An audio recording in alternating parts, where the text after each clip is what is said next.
Na walipokuwa wakimwondoa, walimkamata mtu mmoja Simoni Mkirene aliyekuwa ametoka shamba, wakamtwika msalaba auchukue nyuma yake Yesu. Mkutano mkubwa wa watu wakamfuata, na wanawake waliokuwa wakijipiga vifua na kumwomboleza. Yesu akawageukia akasema, enyi binti za Yerusalemu, musinilie mimi, bali jilieni nafsi zenu na watoto wenu. Kwa maana tazama, siku zitakuja watakaposema, heri waliotasa na matumbo yasiyozaa na maziwa yasiyonyonyesha. Ndipo watakapoanza kuiambia milima, tuangukieni, na vilima, tufunikeni. Kwa kuwa kama wakitenda mambo haya katika mti mbichi, itakuwaje katika mkavu? Wakapelekwa na wawili wengine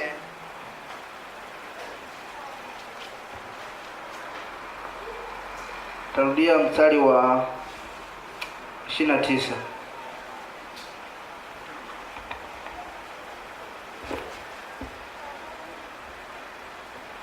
Kwa maana tazama, siku zitakuja watakaposema, heri waliotasa na matumbo yasiyozaa na maziwa yasiyonyonyesha. Ndipo watakapoanza kuiambia milima, tuangukieni, na vilima, tufunikeni.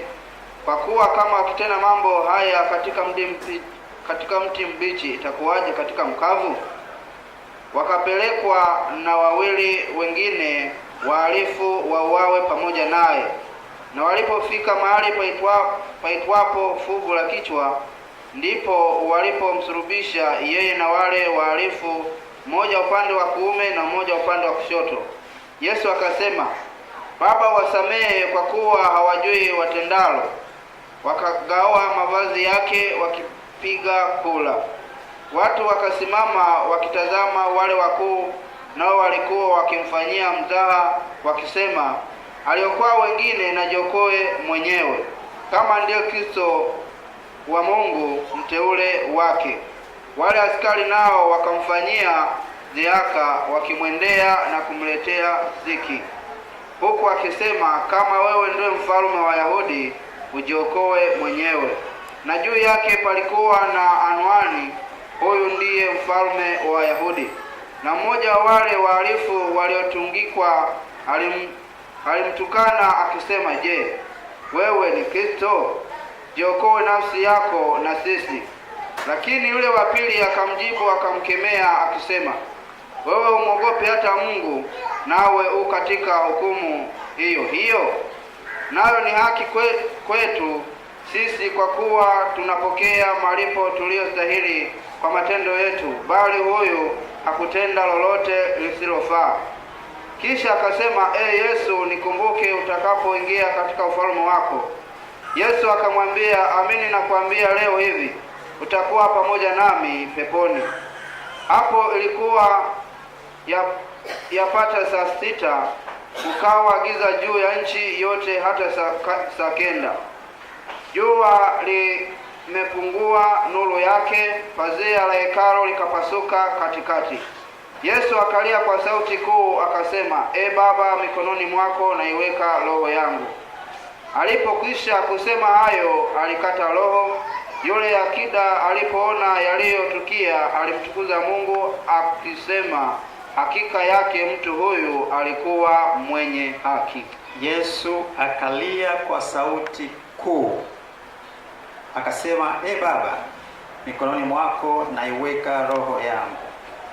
Yesu akalia kwa sauti kuu.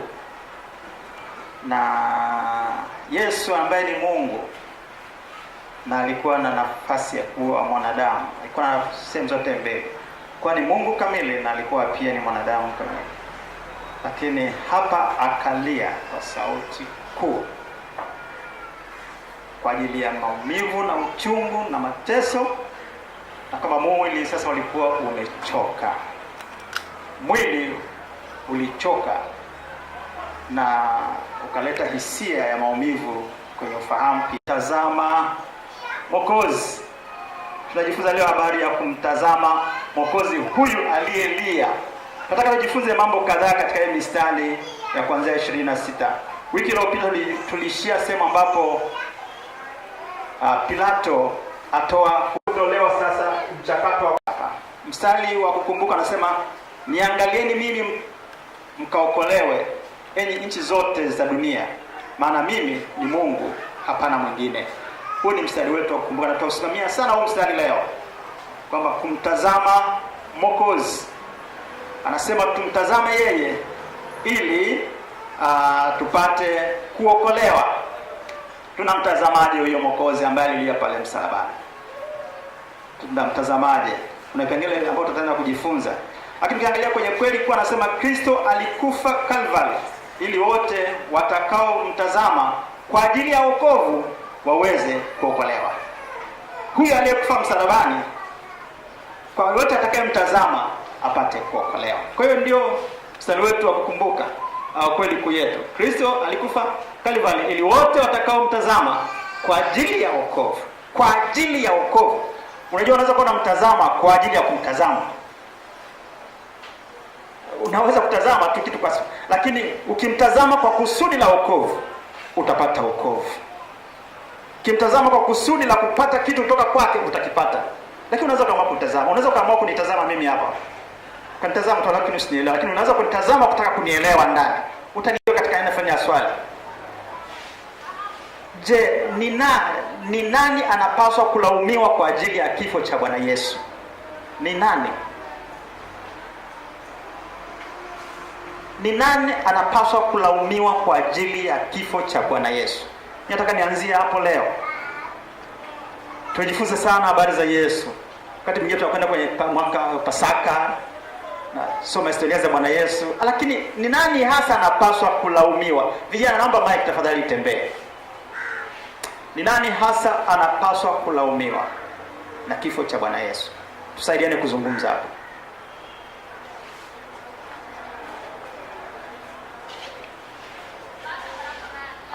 Sio muda mrefu ilikuwa ni mahubiri, mchungaji alikuwa anazungumza peke yake. Sasa tuzungumze kama darasa.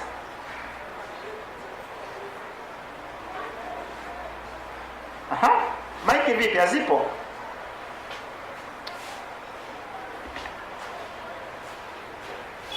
Vijana, CS, naomba mnisaidie huduma ya leo. Mmoja aje achukue maiki hapa.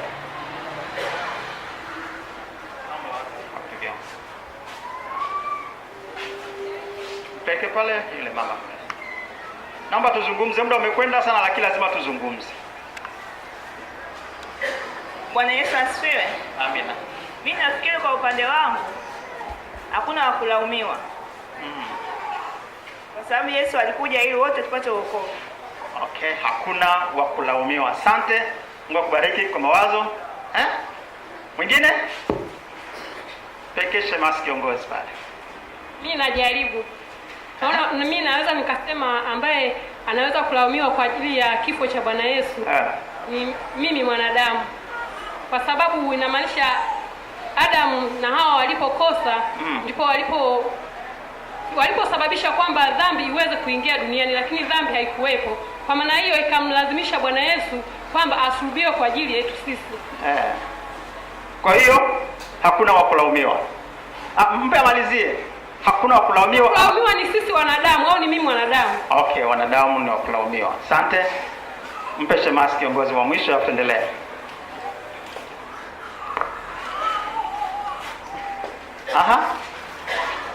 Withdraw.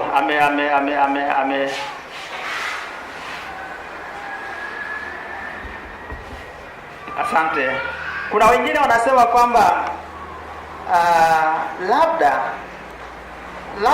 wale viongozi wa Kiyahudi ni wakulaumu kwa sababu ndio walipeleka mashtaka ya uongo. Watu wanaweza kama kusema kwamba inawezekana hawa watu ndio wakulaumiwa. Inawezekana. Kuna wengine pia wanaweza kusema hapana, ni Pilato huyu. Huyu Pilato ambaye alitoa hukumu ya Yesu kwa msalabani. Ndio atastakiwa abebe lawama zote kwa sababu yeye ndio alikuwa na uwezo kabisa na alipogundua kwamba Yesu hana hatia, alikuwa na uwezo wa kusema hapana, hakuna kumweka msalabani. Lakini wengine wanasema kwamba inawezekana wale Warumi, ile jeshi la Kirumi, wale askari waliamua kupiga ile misumari inchi 6 mkononi. Wangeamua kusema kwa nini tumpigilie msumari? Kwa hiyo kila mtu anaweza akasema inawezekana huyu, inawezekana huyu, inawezekana huyu. Lakini nataka tu niseme kitu kimoja kwa sababu ya muda, kwamba Yesu alikuja duniani kwa ajili ya wenye dhambi. Dhambi zetu ndio zilimfanya Yesu aingie msalabani. Watu wengine wote walikuwa ni vitendea kazi ili Yesu afike msalabani. Kwa hiyo anayehusika kama ni kubeba lawama ni watu wote. Kwa hiyo Yesu alikuja kwa ajili ya watu wote. Waliompeleka msalabani si Pilato, wala si maskale, wala si viongozi wa Kiyahudi, lakini dhambi ya mwanadamu, kwa maana nyingine ni mwanadamu mwenyewe. Kwa hiyo mimi nataka kusema kwamba tunahusika, na ndio maana ipo sababu kabisa ya kuheshimu kifo cha Bwana Yesu. Ndio maana sehemu inasema kwamba tutapataje kupona tusipojali wokovu mkuu namna hii. Ina maana Yesu bila sisi asingekuja duniani na kwenda msalabani. Kwa hiyo jisikie kwamba wewe una wajibu wa kuheshimu kifo cha Bwana Yesu, kwa sababu kifo cha Bwana Yesu ni kwa sababu ya wewe, wala si mtu mwingine yoyote. Na nataka nishirikiane na mwalimu wetu. Ile swali limetoka kwenye kitabu cha mwalimu wetu, naomba nisome. Anasema hivi: je, ni nani anayepaswa kulaumiwa kwa ajili ya kifo cha Yesu? Nimeuliza hili swali kwa sababu nijua kwamba watu wote wamesoma kitabu hivi. Sasa nataka nikupe changamoto kwamba ni vizuri kitabu kama umekinunua ukisome.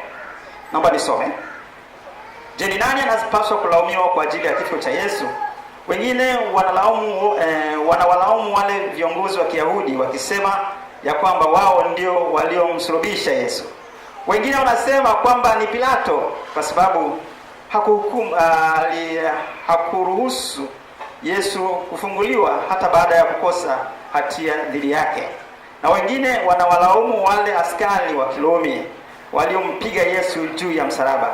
Kusema kweli, kila mtu ana hatia ya kifo cha Yesu. Nasisitiza hapo, kila mtu ana hatia ya kifo cha Bwana Yesu. Kwa hiyo usitupe mpira kwa mtu mwingine. Jua kwamba wewe kama mwanadamu unayo hatia ya kifo cha Bwana Yesu.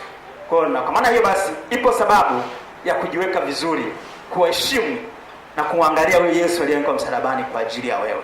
Na kama alikuja kwa ajili ya wewe, utamwangalia huyo aliyekuja kwa ajili ya wewe, aliyekubali kupigwa akiwa uchi, amevaa nepi na kalia kwa machozi makuu sana, ni kwa ajili ya wewe. Ipo sababu ya kumwangalia. Haijalishi una umri gani, haijalishi una kipato gani, haijalishi una status gani katika ulimwengu huu. Usipomwangalia Yesu pale msalabani aliyekuja kwa ajili ya wewe, hakika hutapata wokovu. Hakika hutapata huruma ya Mungu. Bwana Yesu asifiwe. Na nitaka nianze hivyo. Tukienda mstari wa 34, hebu nisome mstari wa 34 tuzungumze kidogo tu ya. Mstari wa 34 tusoma. Vijana, natamani sana tu tunashirikiana kwenye Sunday school. Vijana.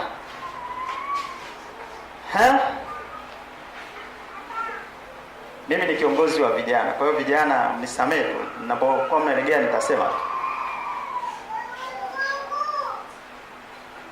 Sura ya 23 mstari wa 34, hebu soma mstari. Sura ya 23 mstari wa 34. Yesu akasema, Baba, wasamehe kwa kuwa hawajui watendalo. Wakagawa mavazi yake wakipiga kula. Yesu akasema, Baba, uwasamehe kwa kuwa hawajui walitendalo. Nataka tuzungumze kitu kimoja hapa. Huyu Yesu anapigwa msalabani. Huyu Yesu anapigiliwa, anapigwa mate, anachekwa, anadhihakiwa, amefungwa kinepi, mikono imepigwa misumari, wengine walifungwa kamba, kinepi imepigwa misumari.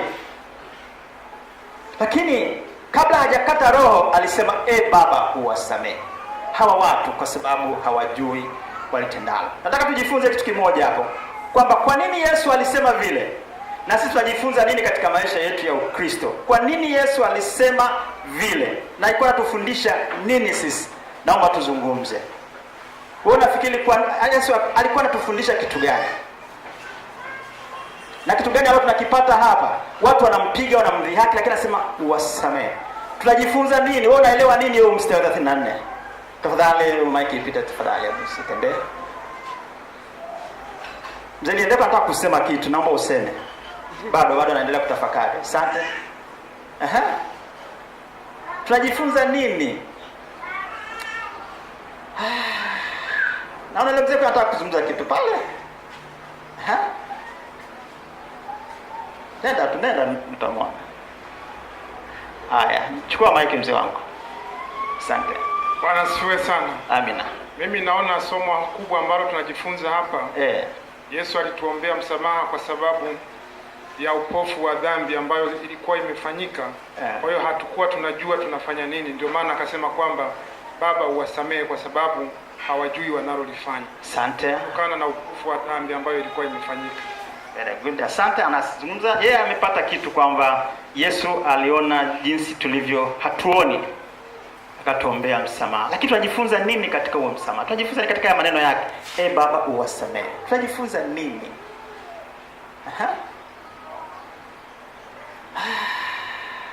Mungu yu mwema. Mungu yu mwema. Mungu yu mwema, yu mwema kwa. Unafikiri Yesu anakufundisha nini katika maneno yake? No, hatuwezi kuendelea bila kupata kitu. Bwana Yesu anatufundisha kwamba tuwasamehe na wengine ambao wanatusamehe, au kuna mwingine anaweza kukukosea, asitambue kwamba amekukosea, au anaweza katambua kwamba amekukosea lakini asiombe msamaha, ila wewe inatakiwa umsamehe. Mungu akubariki sana. Hebu tumshangilie Mungu kwa ajili ya jibu hili. Asante. Asante sana. Mungu akubariki sana mama. Yesu alilia machozi lakini akatuombea msamaha. Tunataka tujifunze kitu kimoja hapa. Nimeweka mambo matatu. Kimoja lakini na mafungo yake matatu. Kwa asili mwanadamu ni mzuri. Yaani kwa asili huyo, hebu muangalie mwenzako. Hebu muangalie yeye. Mwenzako tu muangalie. Muangalie tu usoni. Tutelea kote kwamba amekukwaza lakini hajakukwaza, wewe muangalie. Huyo mtu ni mzuri kwa asili. Biblia inasema katika kitabu cha Mwanzo sura ya 1 mstari wa 31. Kwa asili mwanadamu ni mzuri. Mungu alipotengeneza kila kitu, alipomaliza kuumba mwanadamu, akafurahishwa, akapendezwa anachokitengeneza hicho kitu. Kwa hiyo mimi ni mzuri kwa asili, kabisa ni mzuri, kabisa kama jinsi nilivyo wewe. Yaani Mungu alitengeneza, akatengeneza macho, akatengeneza shavu hili. Yaani kila kitu anachokitengeneza, yaani kila kitu kwake Mungu akajisikia burudani kwamba yes, huyu mtu mtengeneza ni mzuri. Na kwa sababu hiyo basi kinachofanyika na huyo alionekana ni mtengenezo na Mungu kama ni kizuri, ni kitu bandia, kimeingizwa ndani ya huyo mtu. Kimeingizwa tu. Na ndio maana Yesu alipoona wale watu wanamtesa pale msalabani, akaona kwa kweli hawa watu kwa asili hawastahili kufanya kitu, kwa sababu kwanza wanafanana na mimi. Akiwa wanipigilia, wanatemea mate, lakini hawastahili, wanafanana na mimi, waliumbwa kwa ajili ya kwa mfano wangu. Kwa ndani mwao kipo kitu ambacho sio cha kwao. Kwa hiyo ndio maana akasema kama Baba uwasamehe hawa, kwa sababu wanachokifanya hawakijui. Kwa hiyo ndugu yako, Mkristo mwenzako, ndugu yako huyo aliye naye, pale yako kote amekukosea namna gani, lakini unajua kwamba ameingiziwa tu vitu vya bandia, sio vya kwake. Sio vya kwake. Ndio maana Biblia inasema katika kitabu cha Luka, akazania sana habari ya kusameheana hata kabla hajaomba msamaha. Wewe msamehe tu. Sehemu nyingine Yesu akasema kitu kimoja kigumu sana. Hata 7 mara 70 kwa siku. Ni kitu ambacho hakiwezekani. Kama unamsamehe tu, 7 mara 70, wanaosoma hesabu 7 mara 70 ngapi kwa siku? Mara ngapi? Nyie wale wasome. Yaani 490 mwaka ukose 490. Sasa 400 ngapi?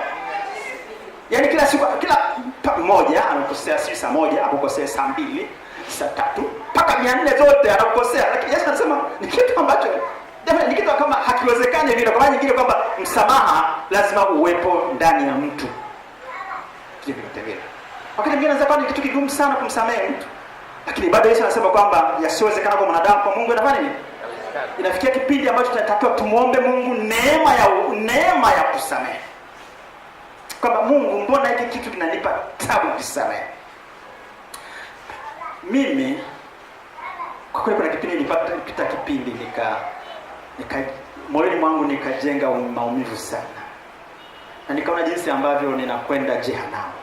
nikaona ambavyo jinsi ninavyokosa vitu vya Mungu, kwa sababu ndani mwangu nilimweka mtu na Mungu akanifundisha kwamba huyo sio tatizo. Tatizo ni kitu ambacho kimepandikizwa kwake. Msamehe, nitamsamehe vipi Bwana, shindwa katika hili. Kwa hiyo ilibidi nimuombe, niwe na maombi rasmi ya kuomba neema ya kusamehe na kusahau. Nilipoomba na nikajikuta kama nikafundisha somo la kusamehe na kusahau, nikalifundisha na watu wakabarikiwa. Lakini baada ya kwamba nilichukua hatua kwamba hapana, kwa nini? Nikamwambia Mungu, naomba unisaidie, niwezeshe kusamehe na kusahau juu alilonifanyia, kwa sababu lipo moyoni. Nikatakuwa nikimuona linaliona ile jambo naliona, kwa sababu Mungu, hiki kitu kinasababisha nisikuone wewe, nisipate kitu kama.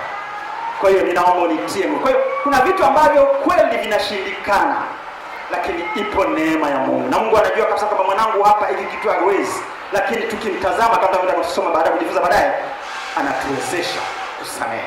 Yesu alitufundisha kusamehe. Usimbebe mtu moyoni ukatembea na mtu moyoni unatembea naye, unatembea huyu mtu naye. Wakati mwingine unamwambia afe tu, unamwambia hata msitane naye njiani. Ukitoka hapa kusalimiana, Bwana asifiwe, unakipita pembeni. Unajifanya uko busy kwenda shughuli zingine ili usiendelee, kwa sababu moyoni umemweka. Mtu kama huyo, hicho kitu kama kipo kinakusababisha Mungu asifanye kitu chochote. Si hata wewe unajua. So kutoka pale kusalimiana unamkwepa mtu kama vile hujamuona, lakini umemuona. Si ni kweli? Wakati mwingine anahitaji kumwombea lakini humwombei kwa sababu amekukwaza, si ni kweli? Lakini inawezekana hicho kitu kipo, lakini siku ya leo tunajifunza kwamba tumsamehe. Bwana Yesu asifiwe. Yesu alilia msalabani kwa ajili yetu. Akasema, Mungu wasamehe watu hawa. Kuna kitu kingine ambacho nataka kusema. Hiyo nimesema kitu cha bandia kimewekwa na Ibilisi.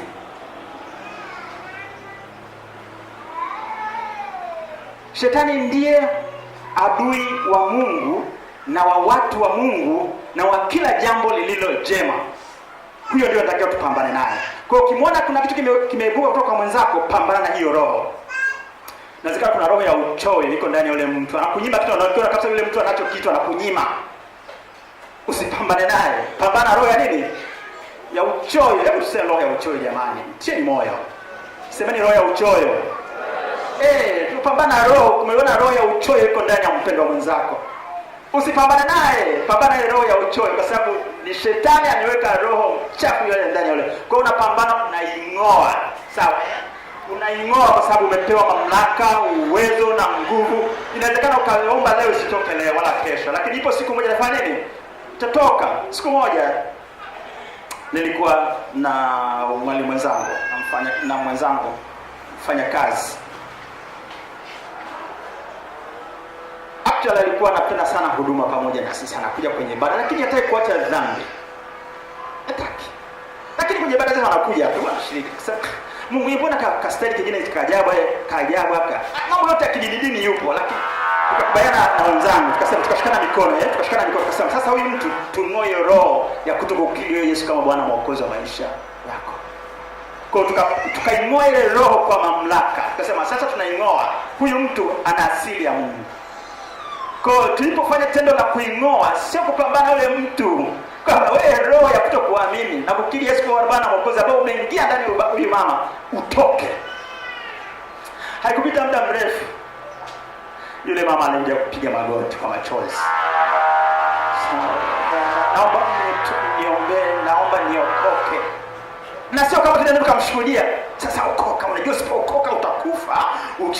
Unajua utakufa, jehanamu iko mbele yako. Hatukufanya vitu kama hivyo, hapana. Tulimwaga ile roho kwa mamlaka yote. Kwa jina la Yesu.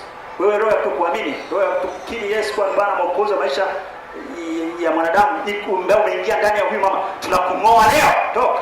Ndivyo unaweza kung'oa roho yote ya uchoyo, ya uzinzi, ya uongo, ya kutokuabudu.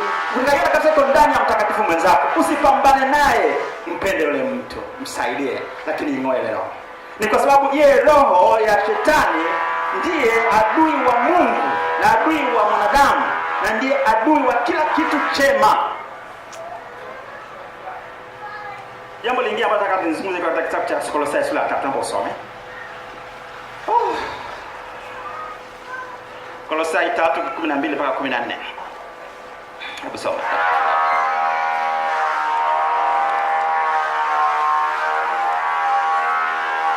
Kitabu cha Kolosai sura ya 3 mstari wa 13 hadi wa 14. Sura ya 3 mstari wa 12 mpaka 14.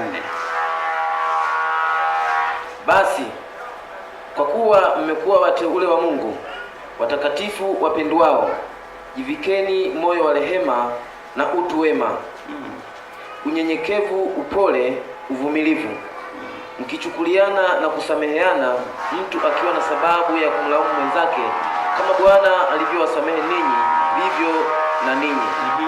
Zaidi ya hayo yote, jivikeni upendo, ndiyo kifungo cha ukamilifu. Asante. Hili ni agizo. Hili ni agizo. Kama unafikia hatua ya kushindwa kutekeleza ile agizo, omba neema ya Mungu. Omba neema. Kama huwezi kuomba, wahitaji watakatifu wa kuombea.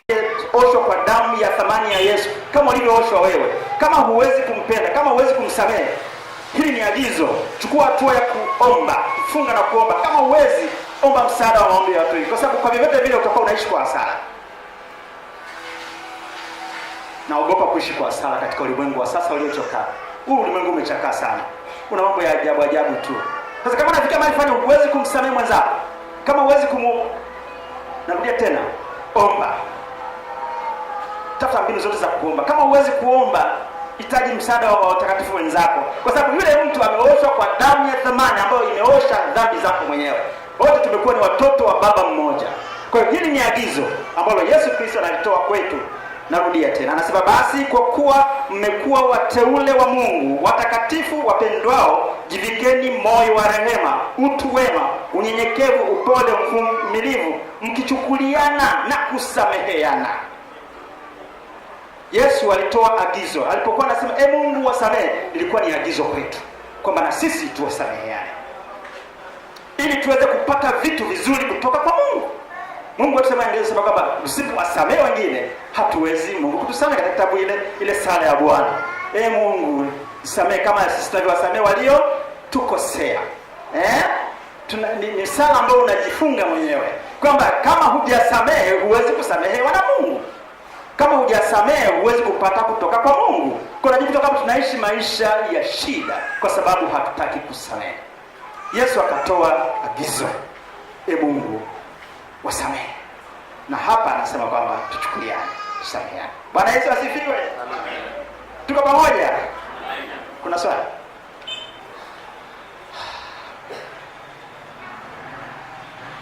Hakuna swali? Haya, twende kitu kingine hapa.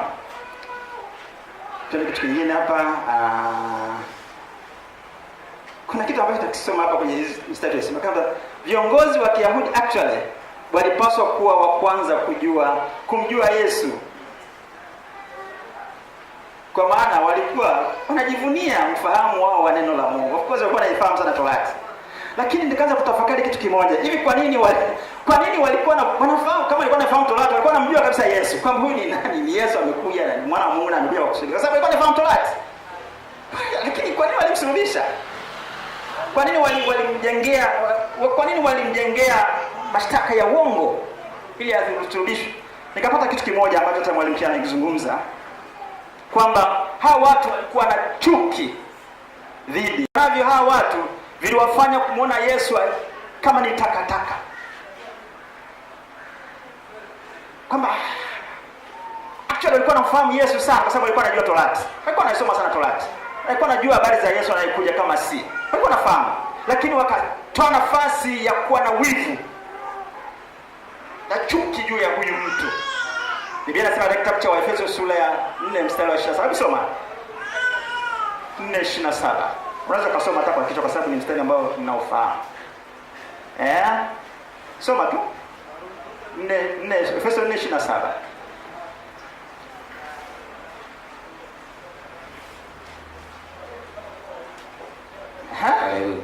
Amina. 4:27 wa Efeso. Wala msimpe ibilisi nafasi. Asante. Ni mstari wenye maneno manne tu, kwamba haijalishi umeokoka, haijalishi sana, lakini ukimpa nafasi ibilisi, unaweza ukawa na wivu wa mwenzako. Unaweza ukajenga wivu kwa sababu mwenzako yuko hivi, ukajenga tu wivu fulani, na ukishajenga wivu kinachofuatia ni chuki. Tunawezaje kuacha kama shetani hapa nafasi? Sasa haya mambo yote yanatupeleka, somo lote linatupeleka katika kitu kinachoitwa kumtazama Mwokozi. Kumtazama Mwokozi. Nitasoma haraka ndio moja kwa moja kwa maandiko ambayo nimeandaa. Tunaenda kwenye somo letu moja kwa moja kwamba kumtazama Mwokozi. Baada ya maisha mafupi ya hapa duniani kuna kuishi milele. Nataka nianze hapo. Tunasoma historia za Yesu kidogo, lakini tujue kabisa kwamba maisha yetu baada ya maisha ya hapa muda mfupi hapa duniani kuna kuishi milele. Ni kwetu natamani sana, lakini kwa kipindi kifupi tutakuwa hapa. Kifupi sana. Kifupi mno. Baada hapo tunaenda kwenye umilele. Lakini sasa katika kuishi milele kuna kuandaa maisha ya umilele. Kuna kuandaa maisha ya umilele. Kwa kipindi kifupi cha kuwepo hapa duniani tunapaswa kuandaa maisha ya umilele.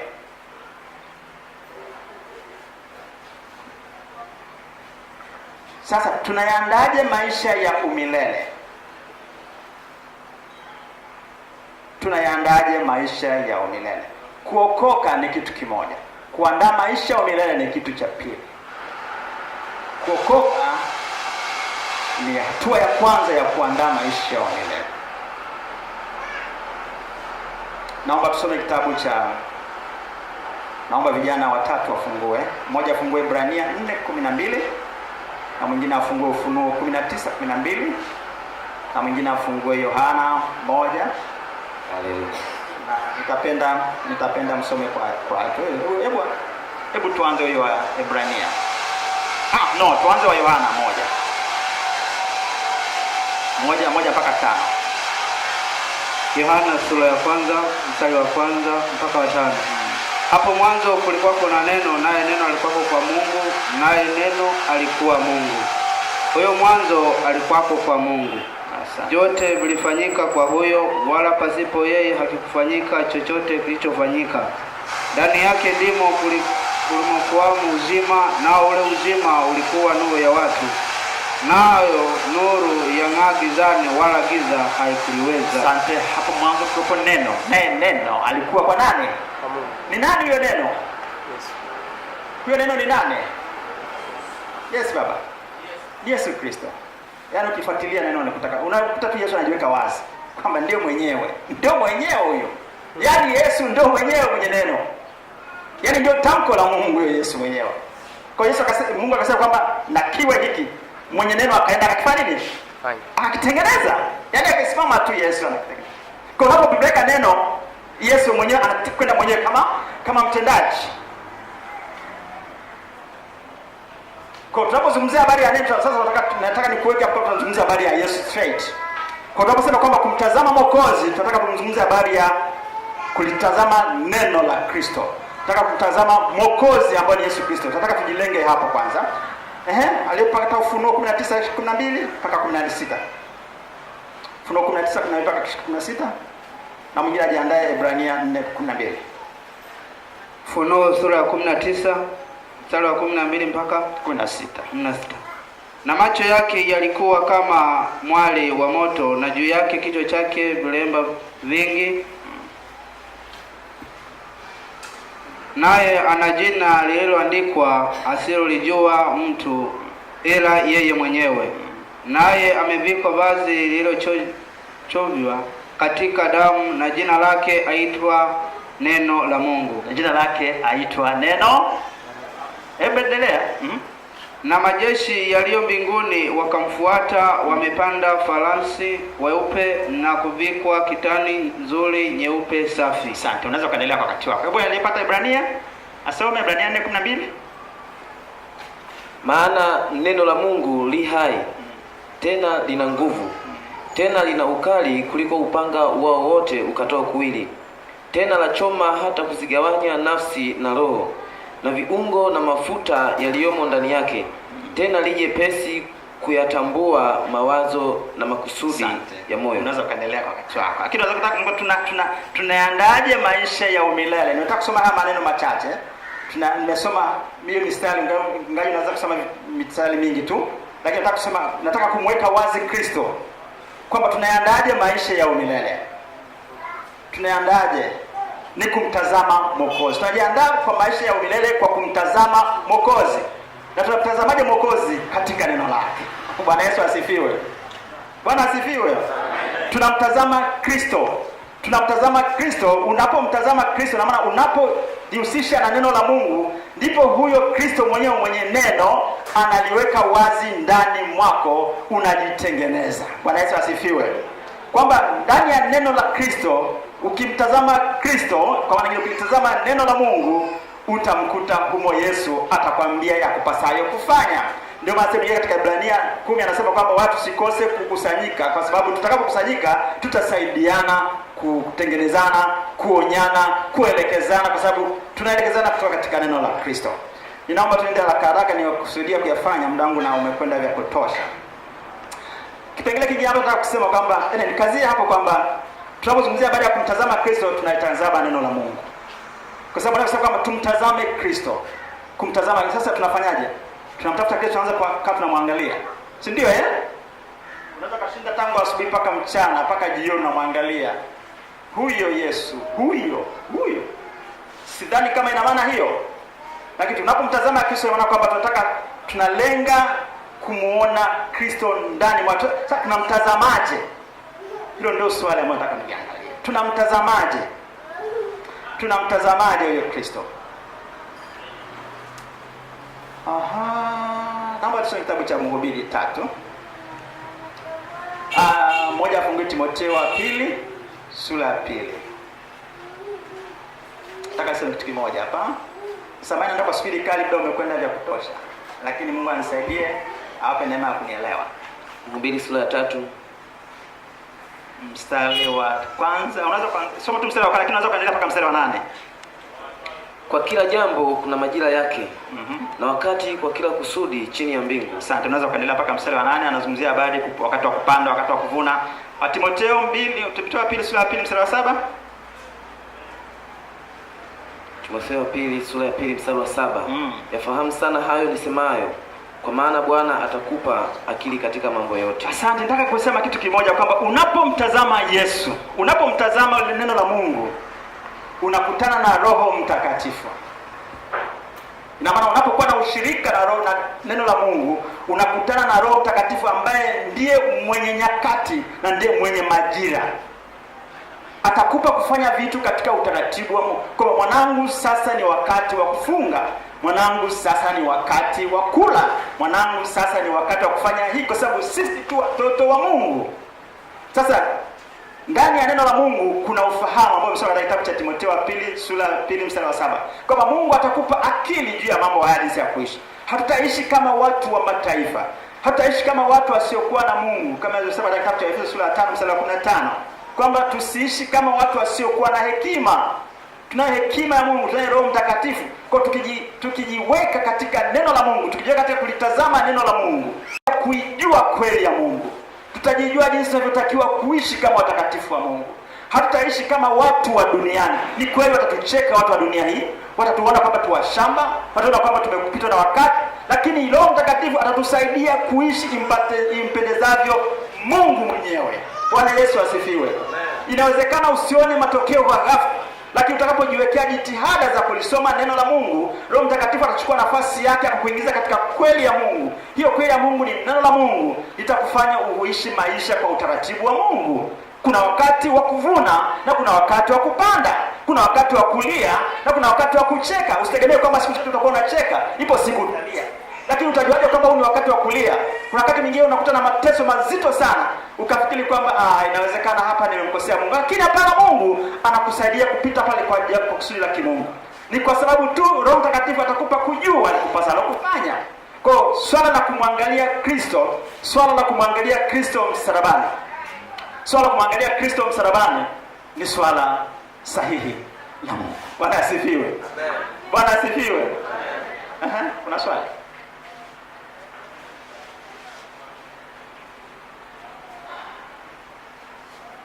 Kuna swali? Karibu.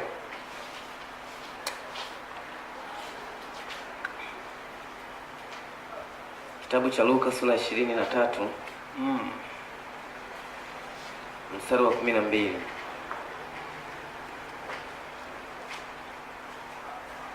Biblia inasema, basi siku ile ile Herode na Pilato walipatana kwa urafiki, kwa maana hapo kwanza walikuwa na uadui wao kwa wao. Nataka kufahamu uadui wa Pilato na mfalme Herode ulikuwa ni uadui gani ambao walikuwa nao? Naomba swali kulingana na somo la leo. Naomba usinipindishe, muda wangu umekwenda sana. Naomba swali kusoma somo la leo.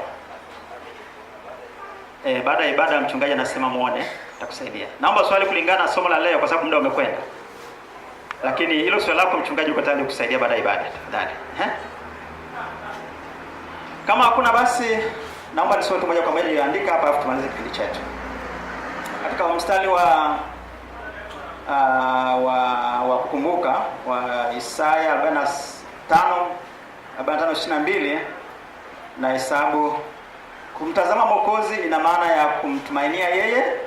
Tendo la kumtumainia linaambatana na kukiri kwa kinywa hilo lililo moyoni mwako, yani kuomba. Yani tunapozungumzia habari ya kumtumainia Yesu ni swala la unapomwangalia Yesu, mpelekee shida zako, mueleze mambo yako, jieleze hitaji lako mbele za Mungu, kwa sababu Roho Mtakatifu ataweka jambo wazi moyoni mwako. Liweke wazi mbele za Mungu. Kwa hiyo usiseme kwamba ninaumwa alafu umekaa kimya unamtazama tu neno la Mungu naliangalia tu. Unasikuta anasema kwamba Yesu kupigwa kwake sisi tumepona. Alafu unaishi hapo, lakini Mungu anasema kwamba tamka sasa. Sema kwake kitu ili Mungu apate kukusaidia. Kwa hiyo kwa sababu ya kusema na kukiri kwa kinywa chako juu ya hitaji hilo nalo, hapo ndio kwa nafasi ya kupokea uponyaji au wokovu. Katika kitabu cha Warumi sura ya 10 mstari wa 9 anazungumzia habari kwa kukiri kwa kinywa tunapokea nini? Wokovu. Kwa hiyo tusiishie tu kulisoma neno la Mungu. Ndio maana vitu vile vinakwenda pamoja. Mkuwa na muda wa kusoma neno la Mungu. Katika kusoma neno la Mungu Roho Mtakatifu atakupa kuelewa mambo ya Mungu. Ukishaelewa neno la Mungu unakwenda kwa hatua ya pili, kukiri kwa kinywa chako, kusema na Mungu kwamba Mungu ni kweli umesema habari ya udhaifu wangu. Naomba unisamehe, naomba uniponye, naomba unitetee, naomba unifungue, naomba Bwana uniwezeshe kuvuka katika kipindi hiki. Kwa sababu ipo nafasi ya sisi kukiri. Kwa unapomwangalia Yesu msalabani, ipo nafasi sasa ya kukiri kwa kinywa chako umekwama wapi. Huyo Yesu anafanya. Mungu awabariki sana.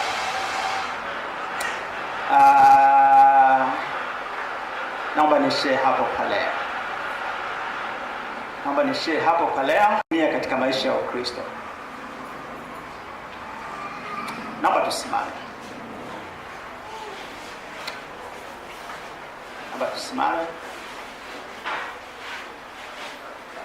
Mzee Liendeko karibu samani. Mzee Liendeko tafadhali karibu. Naomba ushukuru Mungu kwa ajili ya neno la Mungu. Baba mtakatifu, asante kwa kuwa umeweza kusimama mbele pamoja na mtumishi wako kwa ajili ya kufundisha neno hili.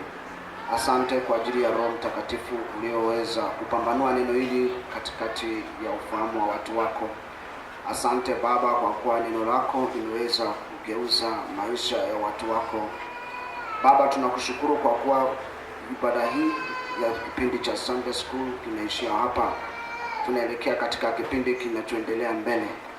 Baba, nikiweka hata sadaka za Sunday School zitakazotolewa mikononi mwako. Wabariki watu wako watakaonyosha mikono yao kwa ajili ya kukutolea wewe. Baba, ibariki na sadaka itakayotolewa katika jina lako Yesu Kristo. Amen. Mungu abariki.